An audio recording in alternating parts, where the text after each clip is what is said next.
Hi everyone, operation research में हम लोग पढ़ रहे थे क्यूनिंग थ्योरी, जिसको वेटिंग लाइन थ्योरी बोलते हैं। इससे पहले की वीडियो में हम लोगों ने पूरा थ्योरेटिकल कॉन्सेप्ट को डिस्कस किया था कि क्यूनिंग थ्योरी क्या है और क्यूनिंग मॉडल क्या है, क्यूनिंग सिस्टम क्या है, सब हम लोगों ने देखा था। आज की वीडियो का जो है टॉपिक है वो है ऑपरेटिंग कैरेक्टरिस्टिक्स ऑफ क्यूनिंग सिस्टम। ठीक है, अब ऑपरेटिंग कैरेक्टरिस्टिक ये वाला जो वीडियो है ये न्यूमेरिकल प्रॉब्लम को सॉल्व करने में आपकी काफ़ी हेल्प करेगा। तो स्टार्ट करते हैं इसकी जो कैरेक्टरिस्टिक्स है उससे पहले आप लोग से रिक्वेस्ट है, अगर आप लोगों ने मेरे चैनल को सब्सक्राइब नहीं किया है तो प्लीज़ सब्सक्राइब कर दे और वीडियो को अभी से लाइक कर दे, और अगर आप लोग चाहें तो मुझे इंस्टाग्राम पे भी फॉलो कर सकते हैं।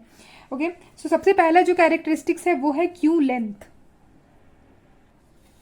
देखिए क्यू लेंथ क्या है ना, average number of customer in the queue waiting to get service, this exclude the customer being served. अब इस चीज़ को डिटेल में समझने के लिए हम लोग जो है इसके मॉडल को देखते हैं। ये वाला चीज़ को हम लोगों ने पिछली वीडियो में डिस्कस किया था। एक बार फिर से यहाँ पे इसको देखते हैं ताकि हम लोग जो है अपने ऑपरेटिंग कैरेक्टरिस्टिक्स को समझ पाए। ठीक है, क्यू मॉडल क्या है कि सबसे पहले तो हमारे पास कस्टमर होते हैं, जो कस्टमर आ रहे हैं और हमारा जो है लाइन बना रहे हैं। ठीक है, ये शॉपकीपर है, शॉपकीपर के आगे जो दुकान है उसके सामने जो है क्यू है, कस्टमर की क्यू बनी हुई है। कस्टमर आ रहे हैं और यहाँ पे क्यू बना रहे हैं, तो ये जो है क्यू है। और ये क्या है, सर्विस फैसिलिटी यानी कि सर्विस चैनल है। और यहाँ पे जो है सर्विस प्रोवाइडर है, हर एक सर्विस प्रोवाइडर एक एक कस्टमर के साथ जो है यहाँ पे डील कर रहा है। ठीक है, ओके, एक कस्टमर को लेकर के है। तो कुछ कस्टमर यानी कि एक कस्टमर इसके पास यहाँ पे है, एक कस्टमर यहाँ है और एक कस्टमर यहाँ है। ठीक है, तो ये जो कस्टमर है इसको छोड़ करके बाकी के जो कस्टमर है जो क्यू में लगे हुए उसको बोलते हैं क्यू लेंथ। ठीक है, अब जब यहाँ पे कस्टमर का जो सर्विस उसको मिल जाता है तो जो कस्टमर को जो है सर्विस मिल जाता है तो वो क्या होता है, कस्टमर डिपार्चर हो जाता है। ठीक है, तो ये था हमारा मॉडल। और यहाँ पे क्या बोल रहा है क्यू लेंथ में कि average number of customer in the queue waiting to get service. तो यहाँ पे मॉडल के हिसाब से देखिए तो यहाँ पे जो कस्टमर है ना वो वेट कर रहे हैं कि कब उसके पास जो है उसकी टर्न आए और वो सर्विस प्रोवाइडर के पास जाए और अपनी सर्विस ले सके। तो जो वेट कर रहे हैं कस्टमर उसको बोलते हैं क्यू लेंथ। जितने कस्टमर वेट कर रहे हैं, जितने कस्टमर क्यू में है, ठीक है, तो उसको बोलते हैं क्यू लेंथ। और यहाँ लिखा है this exclude the customer being serviced. इसका मतलब जैसे मैंने बोला हर एक सर्विस प्रोवाइडर के पास एक एक कस्टमर होगा। ठीक है, तो एक कस्टमर जो है इस वाले को इंक्लूड नहीं करते हैं, जैसे कि ये 1 2 3 यहाँ पे भी है एक कस्टमर्स, इसको इंक्लूड नहीं करते। जो सिर्फ क्यू में कस्टमर है उसको बोलते हैं क्यू लेंथ। जैसे इनका काम खत्म हो जाएगा ना, ये कस्टमर जो है यहाँ से मॉडल को जो है लीव कर देंगे, फिर जो बाकी जो कस्टमर है वो हमारे जो है सर्विस प्रोवाइडर के पास जाएगा। ठीक है, उसके बाद हमारे पास फिर कुछ इस तरीके से कस्टमर बचेंगे, फिर इस तरीके से एक एक करके जो है घटते जाएंगे। तो जो कस्टमर सर्विस प्रोवाइडर के पास है उसको एक्सक्लूड करना है। ठीक है, उसको हमें क्यू लेंथ में काउंट नहीं करना है। तो वो जो है चीज़ यहाँ पे हमारा लिखा हुआ है। न्यूमेरिकल को सॉल्व करने टाइम पे ये चीज़ें जो हमें काफ़ी ध्यान में रखना होगा। ठीक है, तो ये हो गया क्यू लेंथ। नेक्स्ट देख लेते हैं।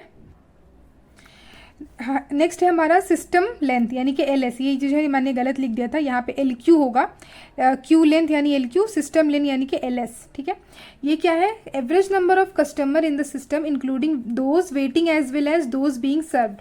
अब देखिए वो वाले कस्टमर यहाँ पे बात की जा रही है, जो कस्टमर जो हमारा क्यू में जो है वेट कर रहा है वो कस्टमर, प्लस जो सर्विस ले रहा है वो कस्टमर, मतलब टोटल कस्टमर जो लेंथ में जो हमारा वेट कर रहा है वो भी और जो सर्विस ले रहा है वो भी, दोनों को मिला के जो हमारा कस्टमर होगा, जो कस्टमर की लेंथ होगी उसको हम लोग बोलते हैं सिस्टम लेंथ।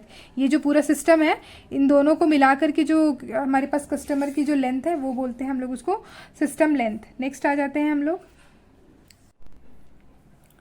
नेक्स्ट है हम लोग देख लेते हैं हमारा ऑपरेटिंग कैरेक्टरिस्टिक्स है waiting time in the Q. इसको हम लोग डब्ल्यू क्यू से डिनोट करते हैं।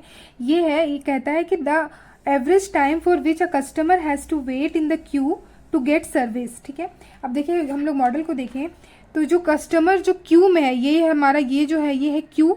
तो कस्टमर जो क्यू में है वो कितने देर तक वेट कर रहे हैं उसका एवरेज टाइम को, उसके एवरेज वेटिंग टाइम को ही हम लोग बोलते हैं waiting time in the queue यानी कि डब्ल्यू क्यू। अब जब कस्टमर यहाँ पे है उसी टाइम को बोलेंगे जो कस्टमर यहाँ चला गया। जैसे ये वाला कस्टमर है, अभी ये यहाँ तक वेट किया। ठीक है, तो जितनी देर तक ये वेट किया क्यू में, पूरे क्यू में, उसको हम लोग बोलेंगे इस कस्टमर का waiting time in the Q बोलेंगे। लेकिन जब वही कस्टमर यहाँ चला जाएगा और सर्विस लेने लगेगा ना तो उसको इसमें हम लोग इंक्लूड नहीं करेंगे। ये जो है वही वेटिंग टाइम है जितने टाइम तक कस्टमर क्यू में है, इस वाले क्यू में है, उसी टाइम को हम लोग बोलेंगे waiting time in the queue यानी कि average time for which the customer has to wait in the queue, जितना वो वेट कर रहा है क्यू में उसको बोलेंगे उसकी वेटिंग टाइम। इसके बाद हम लोग नेक्स्ट देख लेते हैं waiting time in the system यानी कि WS, इसको WS से डिनोट करते हैं। ये क्या कहता है कि average total time spend by a customer in the system from which the moment he arrive till he leave the system. अब यानी कि WQ क्या था, WQ था सिर्फ ये वाला वेटिंग टाइम, ठीक है। लेकिन सिस्टम क्या है, यहाँ पे नाम से ही समझ में आ रहा है कि waiting time in the system. System मतलब वो कस्टमर जो है वो क्यू का जो क्यू में जितना वेट किया प्लस जो सर्विस लेने में जो वेट किया। अब सर्विस प्रोवाइडर जो है एक कस्टमर के ऊपर सर्विस देने में सपोज 5 मिनट लगा रहा है, उसको 5 मिनट लग रहा है सर्विस देने में, तो वो वाला टाइम और जितना वो वेट किया वो दोनों मिला के उसको प्लस करके जो टाइम होगा ना कस्टमर का वेट करने का, जब वो कस्टमर एंटर किया वहां से लेके जब वो लीव कर रहा है वहां तक का जो उसका वेटिंग टाइम है ना उसको बोलते हैं waiting time in the system. यही लिखा है कि average total time spend by a customer in the system from the moment he arrives till he leaves the system, it is taken to be waiting time plus service time। यानी कि simple है, waiting time यानी कि जो waiting time in the Q है वो plus service लेने में जितना टाइम ले रहा है दोनों को ऐड करेंगे तो हमारा क्या आएगा, waiting time in the system, ठीक है। ये हो गया हमारे कुछ ऑपरेटिंग कैरेक्टरिस्टिक्स। आगे हम लोग डिस्कस कर लेते हैं ट्रैफिक इंटेंसिटी और यूटिलाइजेशन फैक्टर। नेक्स्ट हमारा ये टॉपिक है, ठीक है। तो ट्रैफिक इंटेंसिटी क्या है ना, इसको हम लोग रो से डिनोट करते हैं। It is the proportion of time a server actually spend with the customer. अब देखो जो सर्वर होता है यानी कि सर्विस प्रोवाइडर जो शॉपकीपर है वो अपने टाइम का कितना प्रोपोर्शन जो है कस्टमर के ऊपर स्पेंड किया, ये इस चीज को जो है ट्रैफिक इंटेंसिटी या फिर यूटिलाइजेशन फैक्टर बोलते हैं। अब सर्विस फैसिलिटी जो है सर्विस प्रोवाइडर जो है हर एक कस्टमर के ऊपर अपने टाइम का कुछ प्रोपोर्शन, जैसे कि नंबर ऑफ कस्टमर 10 है, सर्विस प्रोवाइडर 1 है, ठीक है। तो एक सर्विस प्रोवाइडर का टाइम जो है सपोज उसने 10 मिनट काम किया और 10 कस्टमर भी है उसके पास, ठीक है। तो इसका मतलब वो अपने टाइम का यानी कि अपने 10 मिनट का जो है कितना प्रोपोर्शन एक कस्टमर के ऊपर दिया, तो 1 मिनट दिया, ठीक है। तो ये जो है हम लोग इसी को जो है हम लोग बोलते हैं traffic intensity. It is the ratio of mean arrival rate and mean service rate. ये मीन अराइवल रेट और मीन सर्विस रेट को डिवाइड करते हैं तो ट्रैफिक इंटेंसिटी बेसिकली हमारा निकल जाता है। तो मैंने अच्छे से यहाँ पे लिखा है mean arrival rate, mean service rate.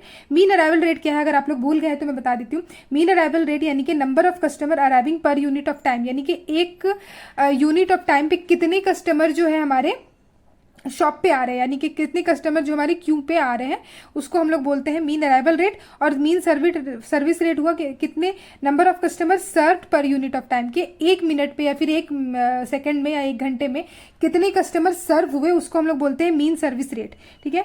तो इन दोनों को डिवाइड करते हैं तो ऊपर वाले को हम लोग लैम्डा से डिनोट करते हैं, सर्विस रेट को हम लोग म्यू से डिनोट करते हैं, ठीक है। इन दोनों को डिवाइड करेंगे ट्रैफिक इंटेंसिटी आ जाएगा और इसका जो हमारा यूनिट होता है इसको हम लोग आरलैंग से, इसकी जो यूनिट होती है वो आरलैंग होती है, ठीक है। तो ये हो गया हमारा ट्रैफिक इंटेंसिटी। क्वेश्चन में हमें पूछ लिया जाता है कि ट्रैफिक इंटेंसिटी निकालने के लिए तो हमें लैम्डा और म्यू पता होना चाहिए, दोनों को डिवाइड कर देंगे। यूनिट वगैरह ध्यान में रखना है कि ये जो है मीन अराइवल बेसिकली क्या है, number of customer per unit of time. तो जो यूनिट है सपोज कस्टमर का आने का जो यूनिट दिया है कि 10 कस्टमर 1 मिनट में आ रहे हैं, ठीक है। और मीन सर्विस रेट कुछ इस तरीके से दिया हुआ है कि 15 कस्टमर को सर्विस मिल रही है 1 घंटे में। तो यहाँ पे यूनिट का जो है ना मिनट और आवर्स इन सबको जो है ध्यान में रख करके हम लोग ट्रैफिक इंटेंसिटी निकालेंगे। इसके बाद हम लोग देख लेते हैं ट्रांजिएंट स्टेट और स्टेडी स्टेट। ओके, तो ट्रांजिएंट स्टेट और स्टेडी स्टेट क्या है? System is said to be in transient state when its operating characteristics are dependent of time. अगर वो टाइम पे उसके ऑपरेटिंग कैरेक्टरिस्टिक्स टाइम पे डिपेंड कर रही है तो वो बोलेंगे कि वो जो है सिस्टम जो है वो ट्रांजिएंट स्टेट में। लेकिन अगर टाइम पे डिपेंड नहीं कर रहा है तो उसको बोलेंगे कि वो स्टेडी स्टेट में। देखिए, steady state system is the one in which the behaviour of the system is independent of time. तो वो इंडिपेंडेंट रहेगा तो उसको बोलेंगे स्टेडी स्टेट। अब यहाँ पर जो है इस टॉपिक से ज्यादातर जो है एमसीक्यू ही पूछे जाते हैं। तो यहाँ पे अगर हम लोग डिटेल में देखें तो let PN denotes the probability that there are N number of customer in the system. PN जो है वो प्रोबेबिलिटी है कि हमारे सिस्टम में जो है एन नंबर ऑफ कस्टमर है टी टाइम पर। देन स्टेडी स्टेट में क्या है कि वो जो है इंडिपेंडेंट होगा, ठीक है। तो इंडिपेंडेंट होगा मतलब limit of T tends to 0, PN of T equal to PN. PN यानी कि इंडिपेंडेंट ऑफ टी, ठीक है। तो इसका अगर हम लोग डेरिवेटिव निकालेंगे तो D P of N bracket में T divided by D T करेंगे तो ये जो पी एन क्या है, ये कांस्टेंट है, तो हमें पता है कि हम लोग जो है टाइम के रिस्पेक्ट में डेरिवेटिव कर रहे हैं, ठीक है। और पी एन जो क्या है, प्रोबेबिलिटी है, तो यहाँ, और ये जो है इंडिपेंडेंट ऑफ टाइम है, इंडिपेंडेंट ऑफ टाइम यानी कि पी एन जो है वो टाइम पे डिपेंड कर ही नहीं रहा है, वो प्रोबेबिलिटी। तो हमें पता है डेरिवेटिव रूल क्या है, कहता है कि derivative of any constant function, तो ये जो है यहाँ पे कांस्टेंट हो जाएगा, तो इसका डेरिवेटिव क्या होगा, 0 होगा। तो यहाँ पे बेसिकली एमसीक्यू यहाँ पर से रेगुलरली पूछ लिया जाता है कि जो है डेरिवेटिव निकालेंगे तो वो डेरिवेटिव उसका क्या होगा, अगर सिस्टम जो है स्टेडी स्टेट में है, तो स्टेडी स्टेट में है, इसका मतलब वो इंडिपेंडेंट ऑफ टाइम है, टाइम के रिस्पेक्ट में डेरिवेटिव निकालेंगे, ये कांस्टेंट जो है वो 0 होगा, ठीक है। तो बेसिकली ये जो चीज़ें आज हम लोगों ने डिस्कस किया, ऑपरेटिंग कैरेक्टरिस्टिक्स, ये चीज़ को याद रखना है, यूटिलाइजेशन फैक्टर का फॉर्मूला, और ये चीज़ को याद रखना होता है हमें। बेसिकली मेन जो है ये चीज़ें Q length, L Q, L S, W S और डब्ल्यू क्यू और डब्ल्यू एस, ठीक है। तो होप आप लोगों को वीडियो अच्छा लगा हो। अगर वीडियो अच्छा लगा हो तो प्लीज़ वीडियो को लाइक कर दीजिए, और अगर अभी तक मेरे चैनल को सब्सक्राइब नहीं किया है तो प्लीज़ चैनल को सब्सक्राइब कर दीजिए। वीडियो का जो नोट्स है आप लोगों को नीचे डिस्क्रिप्शन में मिल जाएगा, आप लोग वहाँ से देख सकते हैं और आप लोग अपना खुद का नोट्स बना सकते हैं, ठीक है। इसी के साथ अगर आप लोग चाहें तो मुझे इंस्टाग्राम पर भी फॉलो कर सकते हैं। Thank you so much guys for watching this video.